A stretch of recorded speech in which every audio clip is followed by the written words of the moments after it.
সামষ্টিক অর্থনীতি কি?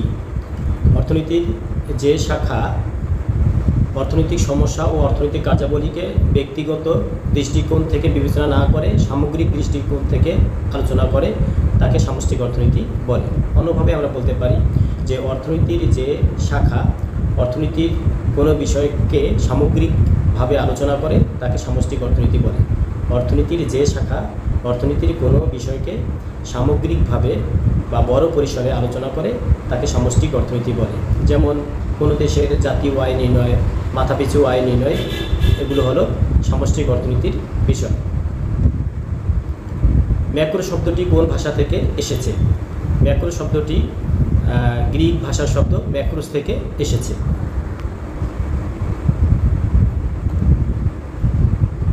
ঘাটতি বাজেট কাকে বলে?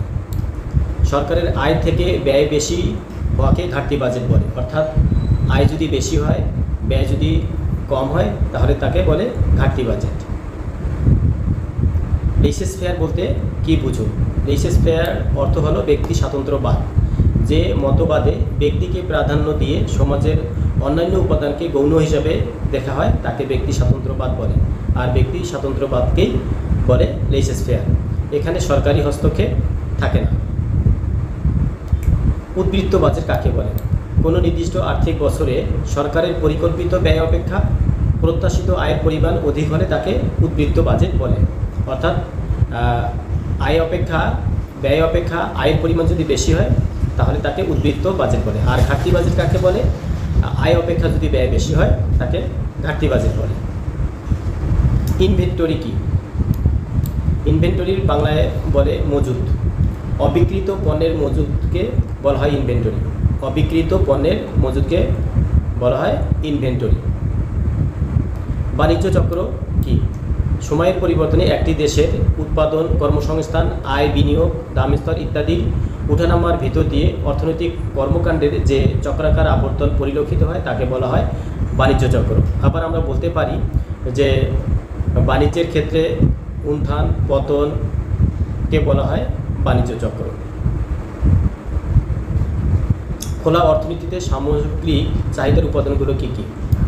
খোলা অর্থনীতিতে সামগ্রিক চাহিদার উপাদানগুলো হলো এটি হচ্ছে aggregate demand, C plus I plus G plus X minus M. এখানে সি হলো ভোগ ব্যয়, আই হলো বিনিয়োগ ব্যয়, জি হলো সরকারি ব্যয়, এক্স দ্বারা বোঝাচ্ছে রপ্তানি আর এম দ্বারা বোঝাচ্ছে আমদানি। অর্থাৎ এক্স মাইনাস এম হলো নিট রপ্তানি। সামষ্টিক অর্থনীতির হাতিয়ারগুলো কী কী? সামষ্টিক অর্থনীতির হাতিয়ার হলো একটা হলো রাজস্ব নীতি, তারপর আর্থিক নীতি, আয় নীতি আর বৈদেশিক অর্থনৈতিক নীতি ইত্যাদি। ওয়েলথ অফ নেশন গ্রন্থের রচয়িতা কে? ওয়েলথ অফ নেশন গ্রন্থের রচয়িতা হলো অ্যাডাম স্মিথ। অ্যাডাম স্মিথকে কিন্তু অর্থনীতির জনক বলা হয়। সামগ্রিক চাহিদার উপাদান কয়টি? সামগ্রিক চাহিদার উপাদান চারটি। সামগ্রিক চাহিদার উপাদান চারটি। এক নম্বর হলো ভোগ, একটা বিনিয়োগ, সরকারি ব্যয় আর হচ্ছে নিট রপ্তানি। বদ্ধ অর্থনীতিতে সামগ্রিক চাহিদার উপাদানগুলো কী কী? বদ্ধ অর্থনীতি বলতে যে অর্থনীতিতে বা কোনো দেশের অর্থনীতি যদি অন্য দেশের সাথে ইনভলভ না থাকে তাহলে সেটাকে বদ্ধ অর্থনীতি বলে। অর্থাৎ আমদানি রপ্তানি যদি বিদ্যমান না থাকে তাহলে তাকে বদ্ধ অর্থনীতি বলে। আর বদ্ধ অর্থনীতিতে সামগ্রিক চাহিদার উপাদান হলো তিনটি। একটা হলো কি ভোগ থাকবে, ভোগ ব্যয়, একটা বিনিয়োগ ব্যয় আর একটা সরকারি ব্যয়। আর যদি খোলা অর্থনীতি থাকে তাহলে তার সাথে এক্স মাইনাস এম যুক্ত হবে। বাণিজ্য চক্রের পর্যায়। বাণিজ্য চক্রের পর্যায় হলো একটা হলো সমৃদ্ধির সময়, আর একটা হলো অবনতি, চূড়ান্ত অবনতি, আর একটা হলো পরিত্রাণ। এগুলো হচ্ছে বাণিজ্য চক্রের পর্যায়। বাণিজ্য চক্রের পর্যায় তাহলে কী হলো? সমৃদ্ধির শীর্ষস্থান, অবনতি, চূড়ান্ত অবনতি বা মন্দা, আর একটা হলো পরিত্রাণ। সামষ্টিক অর্থনীতির দুটি নীতি, প্রধান দুটি নীতি, একটা হলো আর্থিক নীতি আর একটা হলো রাজস্ব নীতি। একটা আর্থিক নীতি আর রাজস্ব নীতি। মাথাপিছু আয় কি? কোনো দেশের জাতীয় আয়কে সে দেশের জনসংখ্যা দ্বারা ভাগ করলে যা পাওয়া যায় তাকেই মাথাপিছু আয় বলে। চূড়ান্ত দ্রব্য। চূড়ান্ত দ্রব্য কি? যে দ্রব্যকে সরাসরি ভোগ করা যায় তাকে চূড়ান্ত দ্রব্য বলে।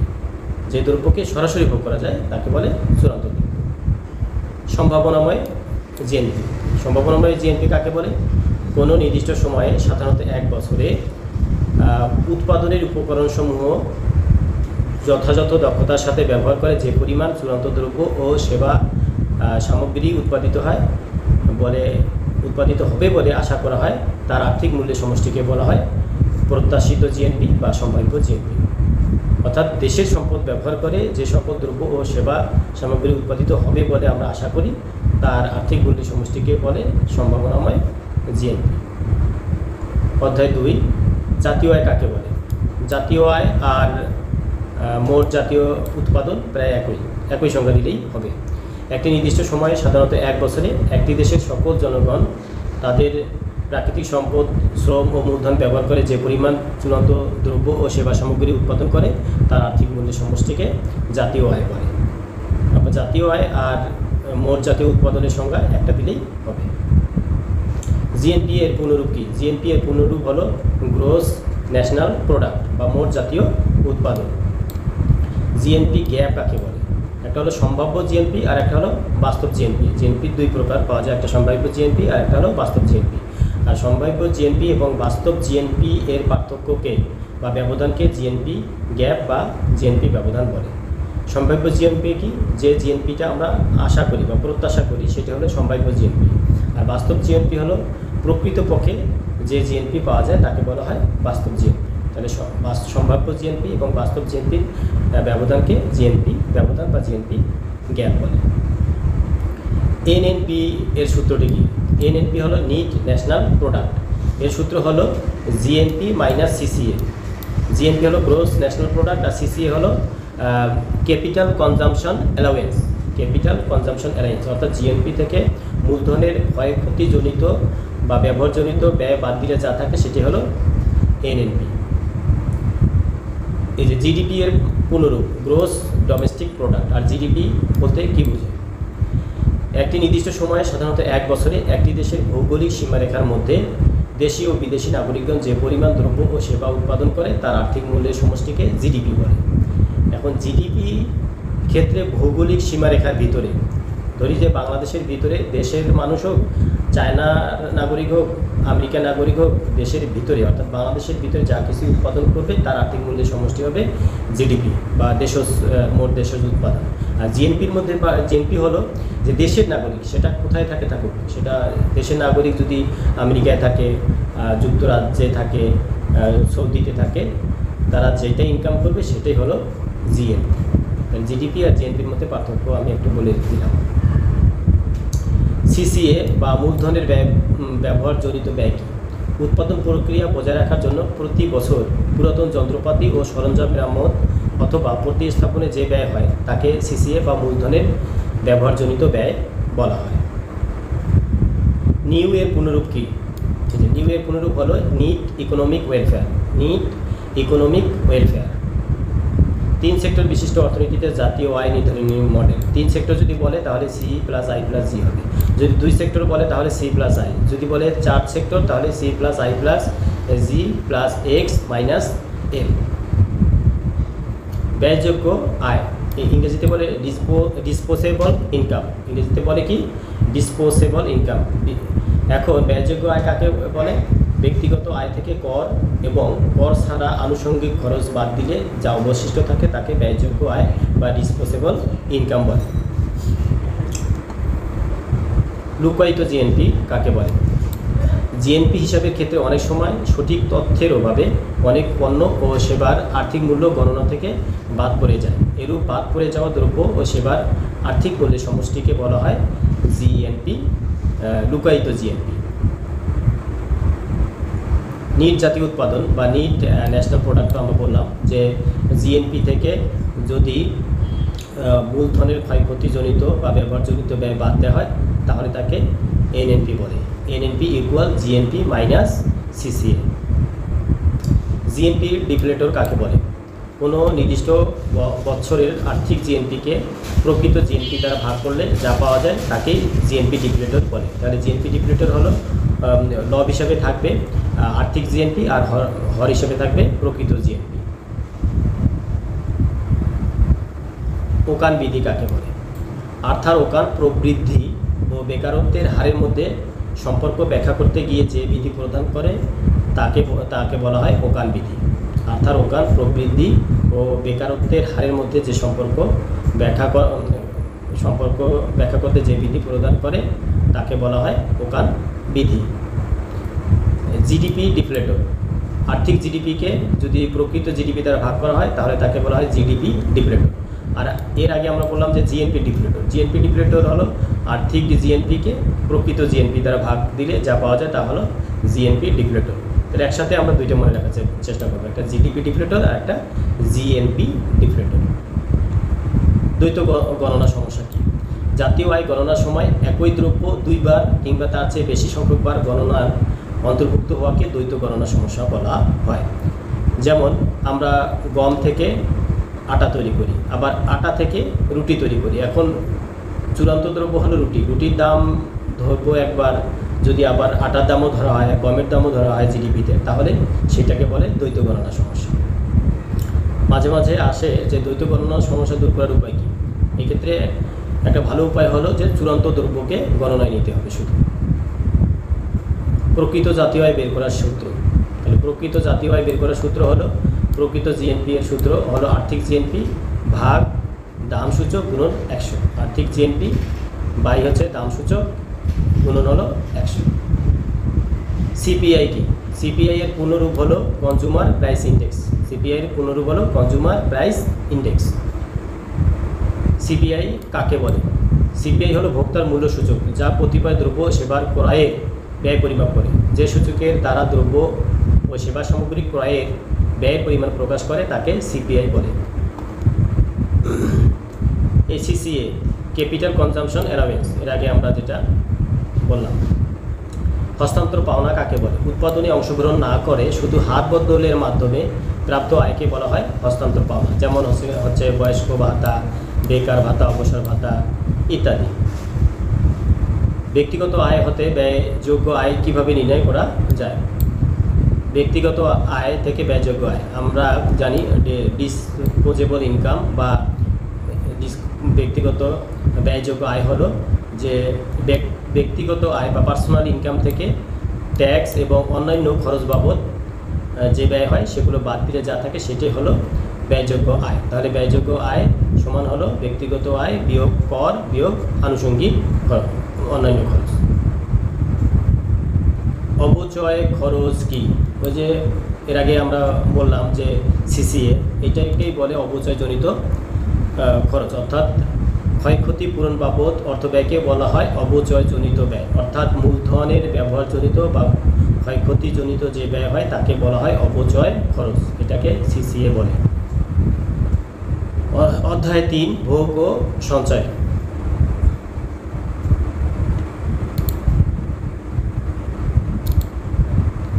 স্বল্পকালীন ভোগ অপেক্ষকের সমীকরণটি লিখো। স্বল্পকালীন ভোগ অপেক্ষক সি ইকুয়াল এ প্লাস বি ওয়াই, এটা হলো স্বল্পকালীন ভোগ অপেক্ষক। এখানে এ হলো স্বয়ংভূত ভোগ আর বি হলো প্ররোচিত ভোগ। ভোগ অপেক্ষক সি ইকুয়াল 50 প্লাস 0.7 ওয়াই হলে সঞ্চয় অপেক্ষক বের করো। এখন ভোগ অপেক্ষক দেওয়া আছে, আমাদের সঞ্চয় অপেক্ষক বের করতে বলেছে। এখন Y equal C plus S, অর্থাৎ আয়কে আমরা লিখতে পারি ভোগ এবং সঞ্চয়ের যোগফল আকারে। তাহলে যদি এস বের করতে হয়, এস ইকুয়াল কত লেখা যায়? Y minus C. এখন ওয়াই থেকে যদি আমরা সি এর মান 50 প্লাস 0.7 ওয়াই বিয়োগ করি তাহলে আমরা এভাবে লিখব ওয়াই মাইনাস 50 প্লাস 0.7 ওয়াই। এখন ওয়াই দিলাম মাইনাস মাইনাস, তাহলে এই 50 মাইনাস হবে -50, আর এদিকে লিখেছি সুবিধার জন্য। আর এখানে 0.7 ওয়াই এর আগে প্লাস আছে, এই মাইনাসের কারণে মাইনাস আর প্লাস গুণ করলে মাইনাস হয়ে যায়, তাহলে 0.7 ওয়াই।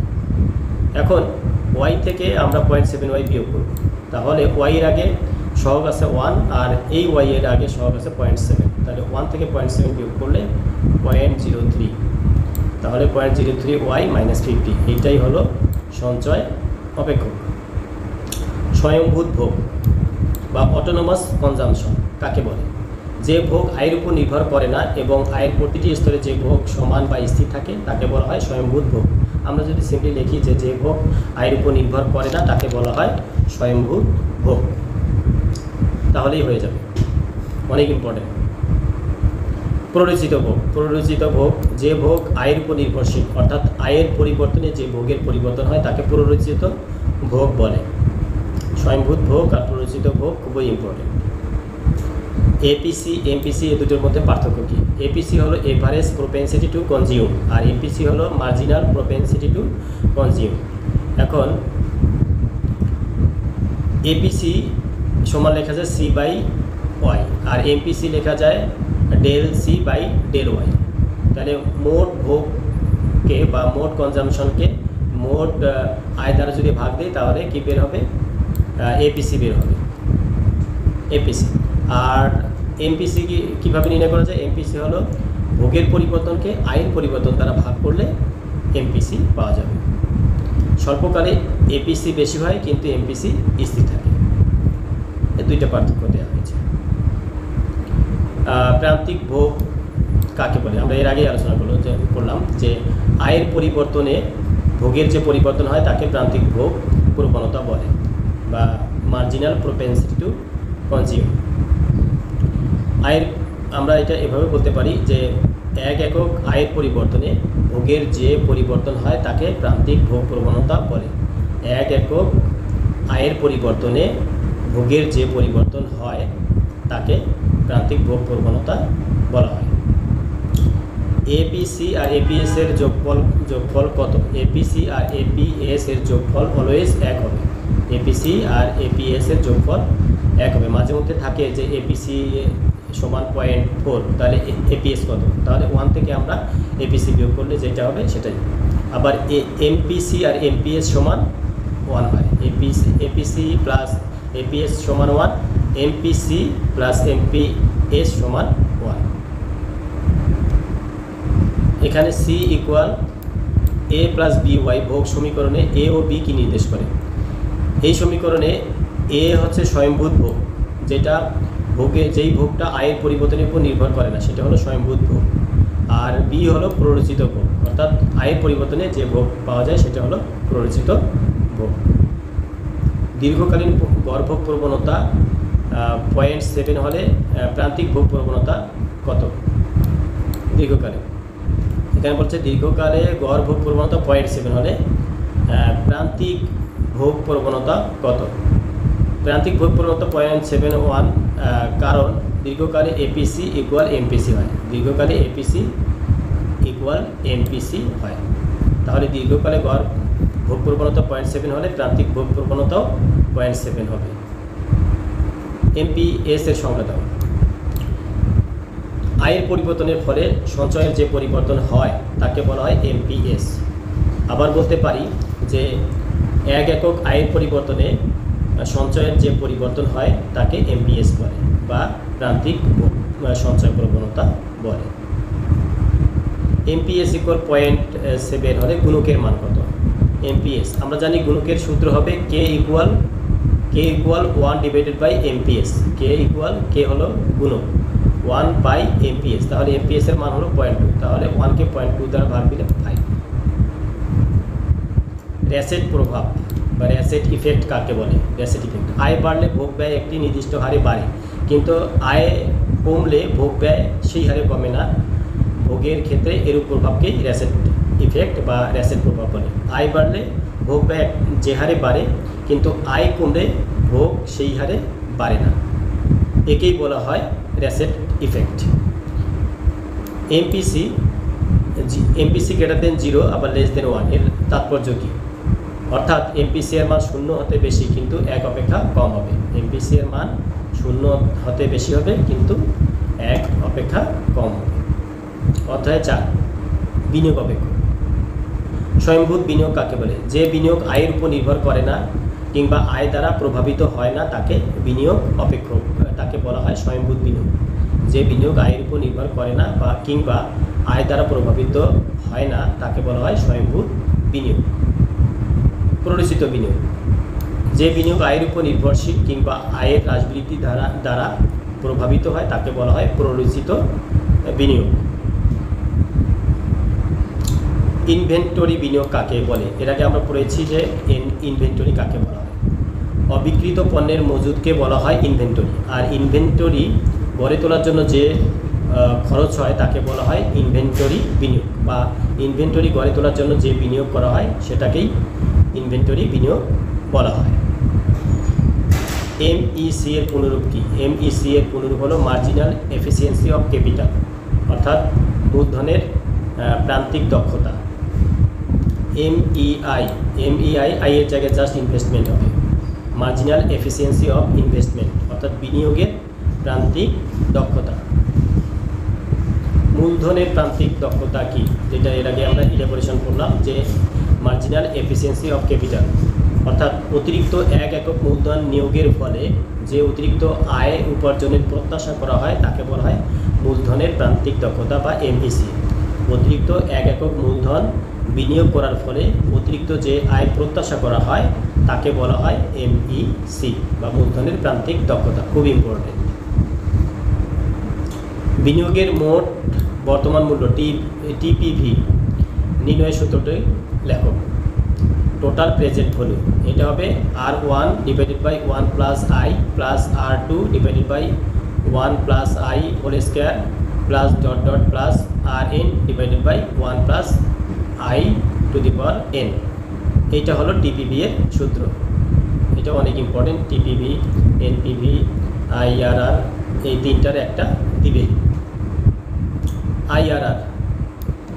আইআরআর এর পুনরূপ হলো internal rate of return. Internal rate of return বা আন্ত আয় হার। আইআরআর কাকে বলে? কোনো প্রকল্পে বিনিয়োগ করে তা থেকে ভবিষ্যতে যে আয় প্রত্যাশা করা হয় তাই হলো আইআরআর বা internal rate of return. MPC equal 0.6 হলে বিনিয়োগের গুণকের মান কত? এখন এমপিসি আর এমপিএস এর মাধ্যমে বিনিয়োগ গুণকের মান বের করা যায়। যদি এমপিসি থাকে তাহলে বিনিয়োগ গুণক কে ইকুয়াল, কে দ্বারা বিনিয়োগ গুণক প্রকাশ করে, কে ইকুয়াল হবে 1 divided by 1 minus MPC, 1 minus MPC. আর যদি এমপিএস থাকে তাহলে এমপিএস সরাসরি কি হবে? এখানে কেটা বোঝা যাচ্ছে না, এটা কে মানে গুণক। আর যদি এমপিএস থাকে তাহলে সরাসরি 1 divided by MPS, 1 divided by MPS. প্রান্তিক প্রকল্প কি? সর্বশেষ গৃহীত প্রকল্পকে বলা হয় প্রান্তিক প্রকল্প, মানে সবশেষে যে প্রকল্পটা গৃহীত হয় সেটাকে বলে প্রান্তিক প্রকল্প। সি ইকুয়াল 50 প্লাস 0.25 ওয়াই হলে বিনিয়োগ গুণকের মান কত? এই যে সি, এখানে সি দেওয়া আছে, তাহলে আমাদের এমপিসি বের করতে হবে। এমপিসি হলো এই ওয়াই এর সাথে যেটা আছে 0.25, এইটা হলো এমপিসি। অর্থাৎ সিকে যদি আমরা ওয়াই এর সাপেক্ষে অন্তর্কলন করি তাহলে 0.25 পাবো, তাহলে 0.25 হলো এমপিসি। আর বিনিয়োগ গুণকের সূত্র হলো আমরা জানি 1 divided by 1 minus MPC, 1 divided by 1 minus MPC. তাহলে এমপিসি এখানে আমরা বিয়োগ দিব 0.25, তাহলে 0.75, 1কে যদি 0.75 দ্বারা ভাগ দিই তাহলে আমরা বিনিয়োগ গুণক পাবো, যেটা সম্পূর্ণ করেছে। যে বিনিয়োগ গুণক এই যে দেওয়া আছে সি ইকুয়াল টু এত, এখন এমপিসি বের করে নিয়েছে, মানে সিকে ওয়াই এর সাপেক্ষে অন্তর্কলন করে নিয়েছি, তারপর আমরা 0.25 পেয়েছি। এখন K equal 1 divided by 1 minus 0.25, 1 divided by 0.75। খুব ইম্পর্টেন্ট। আন্ত আয় হার নির্ণয়ের সূত্র। আন্ত আয় হার নির্ণয়ের সূত্র এখানে CR equal R1 divided by 1 plus r plus R2 divided by 1 plus r whole square plus RN divided by 1 plus r to the power n। আন্ত আয় হার নির্ণয়ের সূত্র। আর একটা এর আগে বললাম টিপিভি নির্ণয়ের সূত্র। 5 নম্বর অধ্যায় মুদ্রাস্ফীতি। মুদ্রাস্ফীতি কাকে বলে? পণ্য সামগ্রী ও সেবার দাম স্তর ক্রমাগতভাবে বৃদ্ধি পাওয়ার প্রবণতাকে মুদ্রাস্ফীতি বলে। আবার বলতে পারি পণ্য সামগ্রী এবং সেবার দাম স্তর যদি ক্রমাগতভাবে বাড়তে থাকে তাহলে তাকে মুদ্রাস্ফীতি বলে। মুদ্রাস্ফীতির হার কাকে বলে? মুদ্রাস্ফীতির হার বলতে ভিত্তি বছরের তুলনায় চলতি বছরের দাম স্তর বৃদ্ধির শতকরা হারকে মুদ্রাস্ফীতির হার বলে। চাহিদা বৃদ্ধিজনিত মুদ্রাস্ফীতি কাকে বলে? মুদ্রাস্ফীতি মূলত দুই প্রকার। মুদ্রাস্ফীতির কারণ মূলত দুই প্রকার, একটা চাহিদা বৃদ্ধিজনিত মুদ্রাস্ফীতি আর একটা হলো ব্যয় বৃদ্ধিজনিত মুদ্রাস্ফীতি। সামগ্রিক চাহিদা বৃদ্ধির ফলে যে মুদ্রাস্ফীতির সৃষ্টি হয় তাকে বলা হয় চাহিদা বৃদ্ধিজনিত মুদ্রাস্ফীতি, আর একটা হলো ব্যয় বৃদ্ধিজনিত বা খরচ বৃদ্ধিজনিত মুদ্রাস্ফীতি। উৎপাদন খরচ বৃদ্ধির ফলে যে মুদ্রাস্ফীতির সৃষ্টি হয় তাকে খরচ বৃদ্ধিজনিত বা ব্যয় বৃদ্ধিজনিত মুদ্রাস্ফীতি বলে। তীব্র মুদ্রাস্ফীতি কাকে বলে? ইংরেজিতে বলে হাইপার ইনফ্লেশন। যে মুদ্রাস্ফীতিতে দামের স্তর অস্বাভাবিক দ্রুত গতিতে অর্থাৎ লাফিয়ে লাফিয়ে বাড়তে থাকে তাকে বলা হয় তীব্র মুদ্রাস্ফীতি বা উল্লম্ব মুদ্রাস্ফীতি বা হাইপার ইনফ্লেশন। মুদ্রাস্ফীতি ব্যবধান কাকে বলে? চলতি দামে পণ্য নিয়োগের স্তরে সামগ্রিক যোগানের চেয়ে যদি সামগ্রিক চাহিদা বেশি হয় তাহলে এই দুইটার পার্থক্যকে বলা হয় মুদ্রাস্ফীতি ব্যবধান বা মুদ্রাস্ফীতি ফাঁক। খোলা বাজার কাকে বলে? খোলা বাজার কার্যক্রম। কেন্দ্রীয় ব্যাংক খোলা বাজারে সরকারি ঋণপত্র ক্রয় বিক্রয় করে বাণিজ্যিক ব্যাংকের ঋণ প্রদান ক্ষমতা নিয়ন্ত্রণ করে, একেই বলা হয় খোলা বাজার কার্যক্রম। কেন্দ্রীয় ব্যাংক খোলা বাজারে সরকারি ঋণপত্র ক্রয় বিক্রয় করে বাণিজ্যিক ব্যাংকের ঋণ দানের ক্ষমতা নিয়ন্ত্রণ করে, একেই খোলা বাজার কার্যক্রম বলা হয়। স্ট্যাগফ্লেশন কি?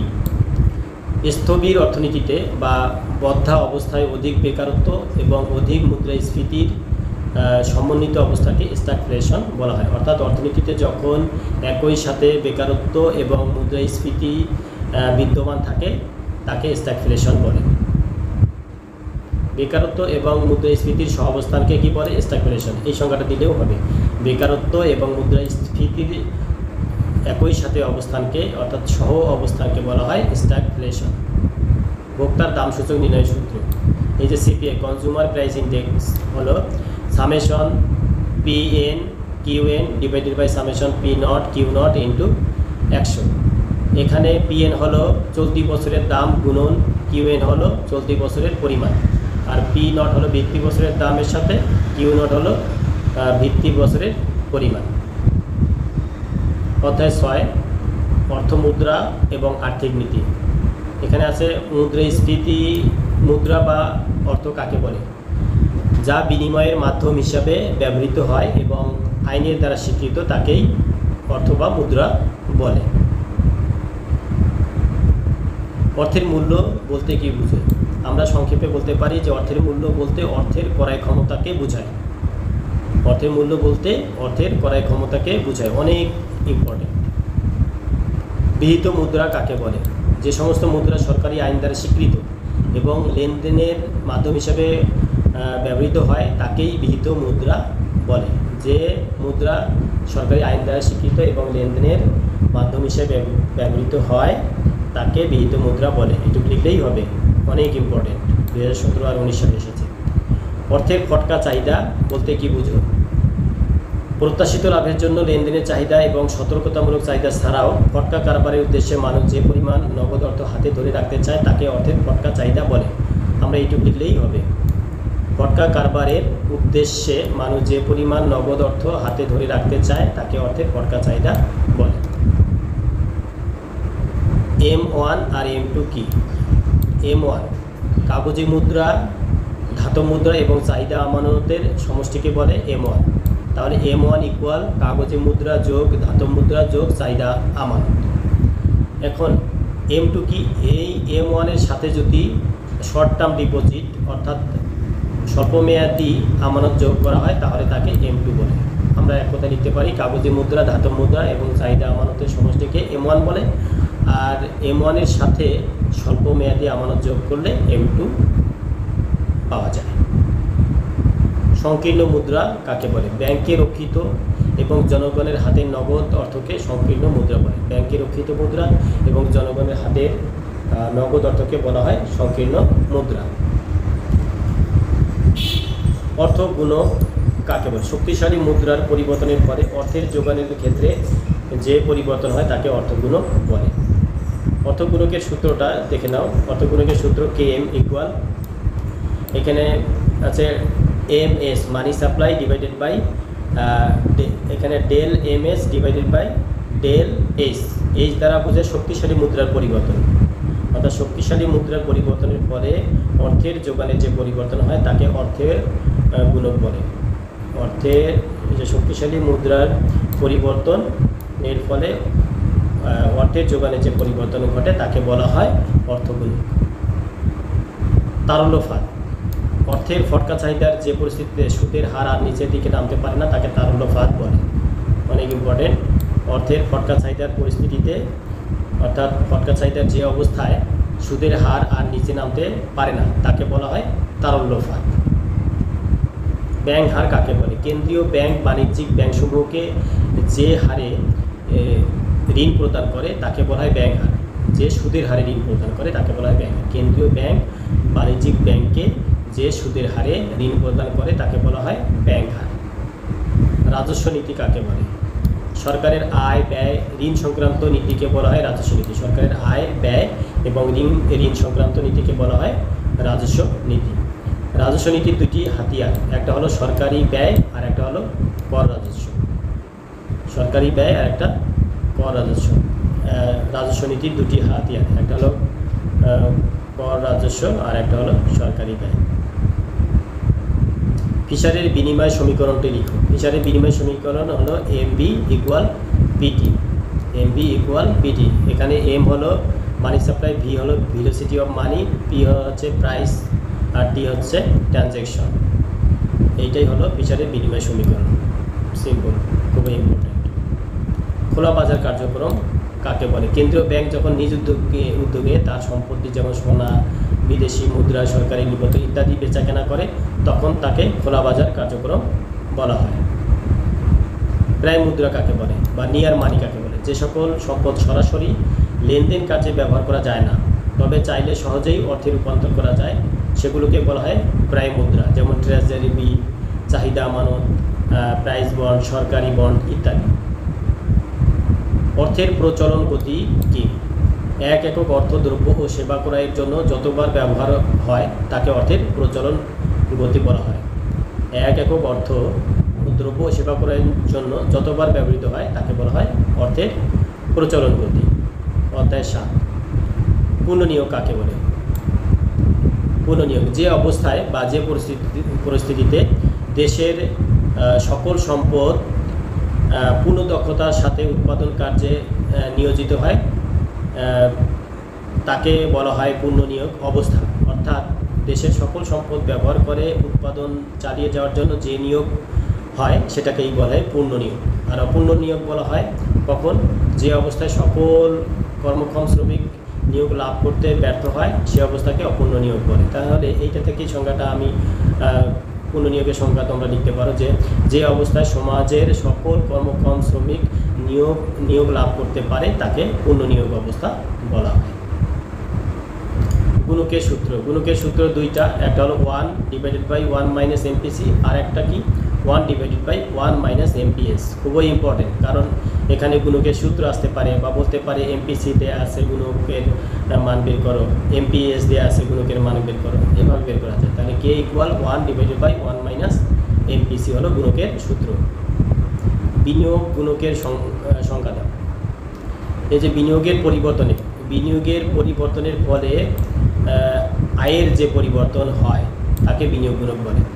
অর্থাৎ বিনিয়োগের পরিবর্তনের ফলে জাতীয় আয়ের যে পরিবর্তন হয় তাকে বলা হয় বিনিয়োগ গুণক। আমরা যদি এইটুকু দেই বা এইটুকের আলোকে সংজ্ঞা দেই এনাফ। ত্বরণ কাকে বলে? জাতীয় আয় পরিবর্তন দ্বারা প্ররোচিত বিনিয়োগের পরিবর্তনের পরিমাণকে বলা হয় ত্বরণ। জাতীয় আয়ের পরিবর্তনের ফলে প্ররোচিত বিনিয়োগের যে পরিবর্তন হয় তাকে বলা হয় ত্বরণ। নাইরু এর পুনরূপ কি? খুব ইম্পর্টেন্ট। নাইরু এর পুনরূপ খুবই important. Non accelerating inflation rate of unemployment. Non accelerating inflation rate of আনএমপ্লয়মেন্টকে বলা হয় নাইরু। অর্থাৎ নাইরু এর একটা সংজ্ঞা আছে, দেখো নাইরু কি, এটাও ইম্পর্টেন্ট। যে বেকারত্বের যে হারে মুদ্রাস্ফীতি স্থির থাকে তাকে বলা হয় নাইরু। বেকারত্বের যে হারে মুদ্রাস্ফীতি স্বাভাবিক বা স্থির থাকে তাকে বলা হয় নাইরু।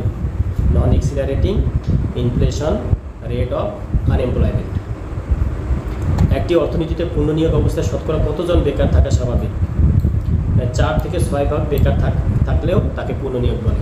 4 থেকে 6 ভাগ বেকার থাকা অবস্থাকেই পূর্ণ নিয়োগ বলে। স্বল্পকালীন ক্লিপস রেখা লম্ব অক্ষকে ছেদ করে না কেন? স্বল্পকালে কোনো দেশের বেকারত্ব শূন্য হতে পারে না, এই জন্য স্বল্পকালীন ক্লিপস রেখা লম্ব অক্ষকে ছেদ করে না। মানে স্বল্পকালে কোনো দেশের বেকারত্ব শূন্য হতে পারে না, এই জন্য স্বল্পকালীন ক্লিপস রেখা লম্ব অক্ষকে কখনো ছেদ করে না। যে একই কোশ্চেন বারবার আসে যে এমপিসি সমান 0.75 বলে এমপিএস এর মান কত? এমপিএস এর মান আমি বলছিলাম এর আগে যে এমপিসি প্লাস এমপিএস সমান 1, তাহলে 1 থেকে যদি আমরা এমপিসি বিয়োগ দিই তাহলে এমপিএস পাবো। তাহলে এমপিসি প্লাস এমপিএস সমান কত? 1। এখন 1 থেকে যদি আমরা এটা বিয়োগ দিই, 1 থেকে যদি আমরা এমপিসি বিয়োগ দিই তাহলে আমরা এমপিএস পাবো।